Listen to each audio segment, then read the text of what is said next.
구약에 나오는 예언서들을 쭉 보시면 공통점들이 있습니다. 그것은 무엇이냐면 하나님의 심판과 또 하나님의 구원에 대한 메시지가 다 그 예언서 안에 녹아져 있다라는 것이죠. 왜 예언서 말씀에는 꼭 이렇게 하나님의 심판과 또 하나님의 구원의 메시지가 선포되고 있는 것일까요? 그 이유는 여러 가지가 있겠지만 주된 이유 중 하나는 그 당시 그 예언의 말씀을 들어야 하는 사람들이 구원의 하나님에 대해서 또 심판의 하나님에 대해서 왜곡된 생각을 가지고 있었기 때문입니다. 그들이 알고 있는 하나님의 구원과 하나님의 심판이 진짜 구원의 하나님, 심판의 하나님의 모습, 또 그분의 역사하심과는 거리가 멀었기 때문에 하나님께서는 예언자들을 보내셔서 그들에게 진짜 심판의 하나님이 누구이신지, 그리고 구원의 하나님이 누구이신지를 선포하게 수밖에 없었던 것이죠. 우리가 묵상하게 되는 이 스바냐서는 여러분 잘 아시는 요시야 왕 때 쓰여졌던 예언서입니다. 그 당시 유다 사람들은 하나님께 택함받은 민족이고 또 하나님의 언약 가운데 언약 관계 속에 있었던 백성들임에도 불구하고 하나님을 하나님으로 인정하긴 했지만 동시에 우상 숭배하고 또 영적으로 간음했던 자들입니다. 그럼에도 불구하고 하나님의 심판을 피하고 구원을 경험할 수 있을 것이라고 잘못 생각했던 사람들이에요. 유다 사람들이 아닌 이방 민족들은 어떻습니까? 그들은 자신들이 갖고 있었던 힘, 어떤 권력 이런 것들로 자신들을 구원할 수 있을 거라고 생각했고 또 하나님을 인정하지 않고 다른 우상들을 여러 섬기며 그 우상들이 자신들을 심판으로부터 피하게 하고 구원해 줄 수 있을 것이라고 착각하며 살아갔던 자들이 바로 그 당시의 이방 민족들입니다.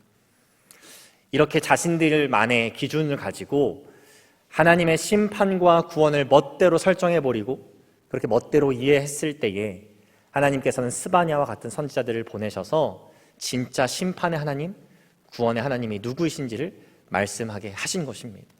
그래서 오늘 이 아침에 스바냐서 2장 4절부터 15절까지의 말씀을 우리 성도님과 좀 살펴보면서 성경이 말하는 진짜 심판의 하나님, 그리고 구원의 하나님은 도대체 어떠한 분이신지를 짧게 나누기를 원합니다. 먼저 우리가 본문을 통해 깨달을 수 있는 심판의 하나님에 대한 진리는 무엇이냐면 하나님을 하나님으로 인정하지 않고 우상 숭배하는 자들, 그리고 하나님의 백성들을 해하려고 한 자들, 그들 중에 하나님의 심판을 피할 자가 없다라는 진리입니다. 우리가 오늘 말씀이 아닌 1장으로 돌아가 보게 되면 하나님께서는 이제 유다 백성들을 향한 심판의 메시지를 스바냐를 통해 쏟아내게 하시죠.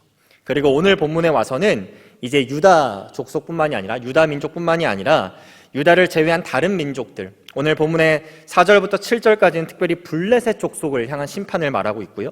또 8절부터 11절 말까지 말씀은 모압과 암몬 자손을 향한 심판의 말씀, 또 12절 말씀에서는 구스, 여러분들이 잘 알고 계시는 애굽을 지칭하는 겁니다. 그리고 마지막 13절부터 15절까지의 말씀은 아수르 사람들을 향한 심판의 메시지를 스바냐를 통해서 선포하게 하세요. 여러분, 여기서 언급되고 있는 이방 민족들의 공통점이 무엇입니까? 여러 가지가 있겠지만 첫 번째로는 이들은 하나님의 백성들을 끊임없이 괴롭히고 하나님의 백성들을 해하려고 한 민족들입니다. 대표적으로 8절 말씀에 보시면 이 모압과 암몬 자손, 여러분 잘 알고 계신 롯의 자손이죠. 8절 말씀에 보니까 이 모압과 암몬 자손이 하나님의 백성을 끊임없이 비방하고 조롱하였다라고 나옵니다. 여러분, 블레셋 사람들은 어떻습니까? 우리가 성경의 역사들을 보면, 특별히 이스라엘과의 관계를 보면 이 블레셋 사람들과 이스라엘 간에 끊임없는 전쟁이 있었다는 걸 기억하실 겁니다. 여러분, 아수르 사람들은 어떻습니까? 북이스라엘이 멸망하게 만든 주범이죠. 애굽도 이스라엘을 노예로 삼았던 이스라엘에게 있어서는 가장 큰 아픔을 주었던 나라 중에 한 나라입니다. 이렇게 하나님의 백성을 해하고자 했던, 또 해했던 그런 민족들은 결국에는 하나님의 백성들을 향한 도전이 아니라 하나님을 향해 도전했던 자들이기 때문에 하나님의 심판을 피할 수 없다라는 것이 스바냐서 선지자가 말하고 있는 진리 중에 하나입니다. 또 이 민족들은 하나님을 하나님으로 인정하지 않고 자신들이 하나님이 되고자 했던, 그리고 다른 우상들을 만들어 다른 하나님을 만들고자 했던 민족들이죠. 그래서 오늘 15절 말씀을 보면 이 아수르 사람들이 얼마나 교만했는지를 알려주고 있습니다. 이 사람들이 마음속에 이르기를 오직 나만 있고 나 외에는 다른 이가 없다. 이런 생각을 갖고 있었던 사람들이래. 자신들의 힘으로 무엇이든지 할 수 있을 거라고 생각했던 사람들, 자신들이 하나님과 같은 존재라고 생각했던 사람들, 그리고 동시에 하나님이 아닌 많은 우상들을 만들어 그 우상들을 숭배했던 사람들이 바로 이 이방 민족 사람들이라는 것입니다. 스바냐는 이러한 이방 민족 사람들도 유다 족속의 사람들과 같이 다 하나님의 심판을 면치 못할 것이다 라고 이렇게 말하고 있어요. 어떤 사람들은 오늘날에도 그렇고 분명히 이 시대에도 그렇게 생각하는 사람도 있었을 것입니다. 이렇게 하나님께서 인간을 창조하시고 인간을 심판하신다는 것 자체가 부당하고 불의한 일이다. 미국의 아주 유명한 리처드 다킨스라는 사람이 있는데요. 이 사람은 The God Delusion이라는 책을 쓴 불가지론자이고 또 옥스퍼드 명예 교수인 사람입니다. 이 사람이 이 The God Delusion이라는 책에서 특별히 구약의 하나님, 구약에서 주로 묘사되는 심판의 하나님에 대해서 이렇게 표현한 적이 있는데요. 구약의 신은 틀림없이 모든 소설에서 가장 불쾌한 인물입니다. 성경을 소설로 폄하하고 있죠. 그는 질투하고 또 질투하는 것을 자랑스러워합니다. 그는 속 좁고 부당하고 용서할 줄 모르는 통제 괴물이고 보복적이고 피에 굶주린 민족 학살자. 그리고 쭉 더 내용이 나오는데 이 리처드 다킨스는 하나님을 용서할 줄 모르는 통제 괴물, 보복적이고 피에 굶주린 민족 학살자로 표현하고 있어요. 여러분, 리처드 다킨스의 말처럼 영적으로 간음한 유다 사람들, 하나님과의 언약 관계를 저버리고 하나님을 배반한 유다 족속을 심판하신 하나님, 그리고 하나님을 하나님으로 인정하지 않고 우상들을 섬기며 자신들이 하나님이 된 것처럼 생각하며 살아가는 사람들을 심판하신 하나님, 여러분 그런 하나님은 정말 불의하시고 부당하신 하나님이실까요? 만약 여러분들의 배우자가 여러분들을 두고 다른 사람과 불륜을 저질렀다면, 아니면 여러분들의 자녀를 누군가가 여러분들의 허락 없이 데려가서 폭행하고 해를 가했다면 그 사람들이 재판을 받고 형벌을 받는데 이 재판은 무효합니다, 이 재판은 부당합니다 라고 말할 사람은 없을 것입니다. 여러분, 그러한 맥락에서 하나님을 두고 우상과 영적으로 간음한 유다 민족들, 하나님을 하나님으로 인정하지 않고 하나님의 백성들을 끊임없이 해한 이방 민족들, 그들이 하나님으로부터 심판받는 것은 너무나도 정의로운 것이고 공의로운 일이라고 우리는 이해할 수 있는 것이죠. 그런데 한편으로 보면 이것이 얼마나 우리 인간에게 절망적이고 또 소망을 앗아가는 현실인지 모릅니다. 이 말씀에 따르면 하나님을 하나님으로 인정하지 않는 모든 자들, 하나님을 두고 영적으로 간음한 모든 자들, 하나님의 백성들을 해한 모든 자들이 하나님의 구원을 경험하지 못한다는 것이잖아요. 우리 가족 중에, 우리 자녀들 중에, 우리 친한 친구들 중에 그래서 구원을 경험하지 못할 사람들이 얼마나 많이 있겠습니까?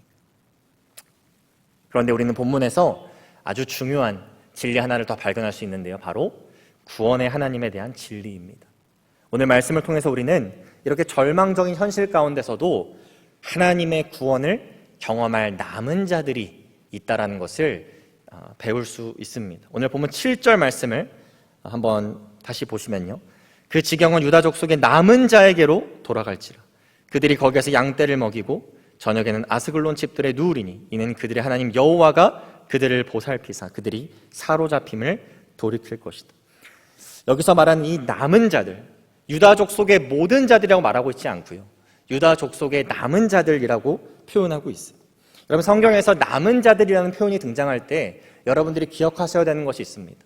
이 남은 자들은 결국 하나님의 심판이 있다는 것을 전제합니다. 그리고 그 심판이 임했을 때에 많은 사람들이 남게 되는 것이 아니라 그 많은 무리 중에 소수만 남게 된다는 것을 전제하고 있어요. 대표적인 예시가 무엇이냐면 바로 노아의 방주 사건입니다. 여러분, 노아의 방주 사건 당시에 많은 사람들이 있었죠. 그런데 하나님의 심판이 임하자 결국 노아와 그의 가족 8명만 남은 자가 되어 구원을 경험하게 됩니다. 여러분, 이 스바냐서가 쓰여졌을 당시에 얼마나 많은 유다 사람들이, 그리고 얼마나 많은 이방 민족들이 그 많은 무리 중에 한 명이었을까요? 그들은 분명히 구원을 경험할 수 있을 것이라고, 하나님의 심판을 피할 수 있을 것이라고, 그들이 아무리 영적으로 간음해도, 하나님을 하나님으로 인정하지 않아도 분명히 구원을 경험할 수 있을 것이라고 생각했을 것입니다. 여러분, 오늘날에도 그것은 별반 다르지 않습니다.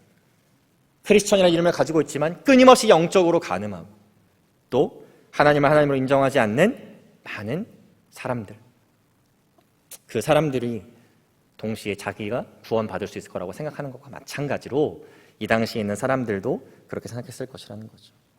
그런데 본문에서 스바냐는 너무나 단호하게 선포하고 있습니다. 그 모든 자들이 하나님의 심판을 피하지 못할 것이고, 결국에 중요한 것은 내가 내 자신을 남은 자라고 생각하는 것이 중요한 것이 아니라 하나님께서 보셨을 때 남은 자가 진짜 남은 자라는 것을 우리는 스바냐서 말씀을 통해서 깨닫게 될 수 있는 것입니다. 그래서 구원의 확증이라는 것은 결국 예수 그리스도를 믿는 믿음으로만 가능하다는 것을 기억해야 됩니다. 여러분, 로마서 9장 27절 말씀을 보시면 사도 바울이 이사야서의 말씀을 상기하면서 또 인용하면서 이 남은 자들에 대해서 이렇게 말합니다. 또 이사야가 이스라엘에 관하여 외치되 이스라엘 자손들의 수가 비록 바다의 모래 같을지라도 남은 자만 구원을 받을 것이다. 여러분, 이 남은 자들이 누구를 가리킵니까? 로마서 10장 9절로 가보게 되면 그러한 사람들은 네가 만일 내 입으로 예수를 주로 시인하며 또 하나님께서 그를 죽은 자 가운데서 살리신 것을 내 마음에 믿으면 구원을 받으리라. 이 남은 자들은 예수 그리스도를 믿어 입으로 시인한 자들, 예수님께서 하나님의 아들이시며 그가 그리스도라는 것을 믿는 자들, 바로 그들이 남은 자들이 된다라는 거예요. 오늘 본문의 말씀, 특별히 스바냐서의 전체의 말씀이 그래서 그 당시의 유다 민족들에게 또 이방 민족들에게만 선포되어야 되는 말씀이 아니라 오늘날 살아가는 우리 모두에게도 동일하게 선포될 수 있는 말씀이고 또 선포되어져야 하는 말씀이라고 우리는 이해해야 하는 것입니다. 언제부터인가 이 정의의 하나님, 심판하시는 하나님을 말하는 것을 좀 꺼리는 문화가 자리 잡기 시작했죠. 그렇게 하면 사람들이 적대적으로 변할 것이라는 생각, 그리고 교회를 떠나갈 것이라는 생각 때문에 많은 사람들이 이 하나님에 대해서 이야기할 때 심판의 하나님을 좀 축소하거나 희석해서 말하는 경우가 있습니다. 여러분, 그런데 우리가 다 하나님 앞에 그 심판대에 서야 하는 존재임을 깨닫지 못한 상태에서, 우리 모두가 하나님의 심판을 피할 수 없는 죄인이라는 것을 깨닫지 못한 상태에서 죄의 문제를 해결하러 오신 예수님이 도대체 무슨 상관이 있겠냐라는 거예요. 결국 심판의 하나님을, 정의의 하나님을 우리가 제대로 알아야지만 구원의 메시지, 복음의 메시지가 들리게 된다는 것입니다. 또 우리는 거기서 그치는 것이 아니라 스바냐가 선포한 것처럼 하나님께서 정의로운 하나님이심과 동시에 그분이 자비와 사랑과 긍휼이 풍성하신 구원의 하나님이심을 선포할 수 있어야 됩니다. 오늘 본문 11절 말씀을 한번 보시면 이렇게 기록되어 있습니다. 여호와가 그들에게 두렵게 되어서 세상의 모든 신을 쇠약하게 하리니 이방의 모든 해변 사람들이 각각 자기 처소에서 여호와께 경배하리라. 여러분, 이 말씀을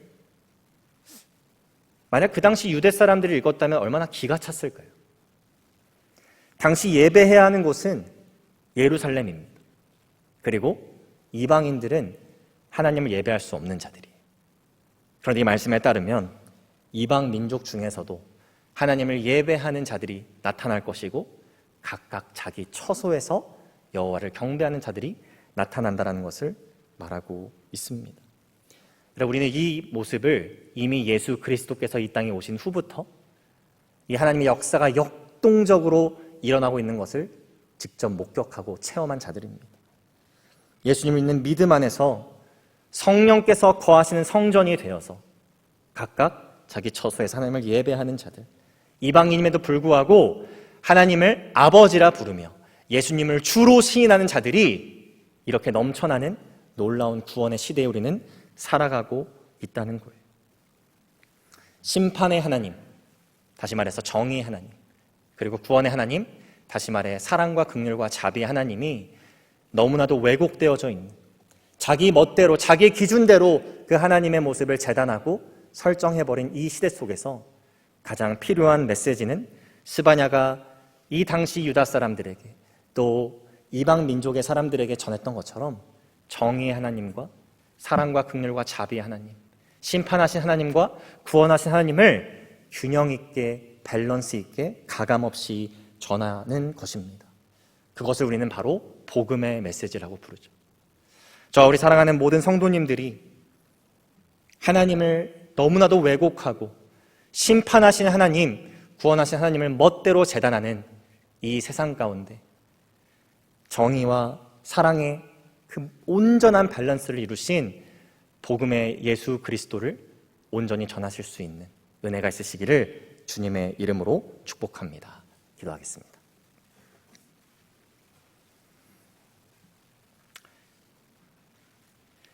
사랑의 하나님, 감사합니다. 오늘 말씀을 통하여서 우리가 믿는 하나님께서는 온전한 정의의 하나님, 또 온전한 구원의 하나님이심을 다시 한번 상기하고 깨닫게 하신 것 너무나도 감사합니다. 하나님, 이전에도 그랬고 지금도 그렇지만 이 세상은 끊임없이 그 하나님을 왜곡하려고 하고 자신들의 멋대로 기준을 만들어 심판과 구원의 잣대를 정하고자 합니다.